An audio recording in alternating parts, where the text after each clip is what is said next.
ভাই বেরোতে পারবো তোর মনে হয়? দে তোরই দে ওটা দে। আরে ওর গায়ে লাগতেছে শালা। রিফাতের জার্মানির জার্সি। জার্মানি না শালা, রিয়াল মাদ্রিদ। ওই দেখিও না কিসের জার্সি। এদিকে যেতে চাস? সোজা যাবো মা। ওই যে ওই জায়গায়। আচ্ছা সোজা চল, সোজা চল। বামে বামে বামে, ডানে ডানে ডানে সরি।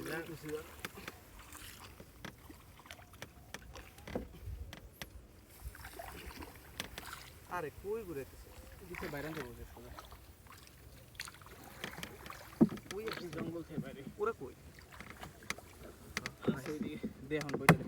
দাঁড়া আমি বাইতেছি, সমস্যা নেই। ভাই পারবি না ভাই। এই পারবো। রাতে লয়ে যায়, আসার সময় তুই লইস যা। আসার পুরোটা তুই করবি। এন্ড এনার্জি রমে রাখ। ওই দেখো ইয়াগুলো ফরিংগুলো কি জোস। ফাইবারের দিকে টান। বাসায় যাওয়ার পর কেউ চিনবো না, কালো হয়ে গেছে। আমরা মনে হয় একটু আগে গেলাম না? হ্যাঁ সেকেন্ড বার আসলে রোড পেতে কম লাগতো।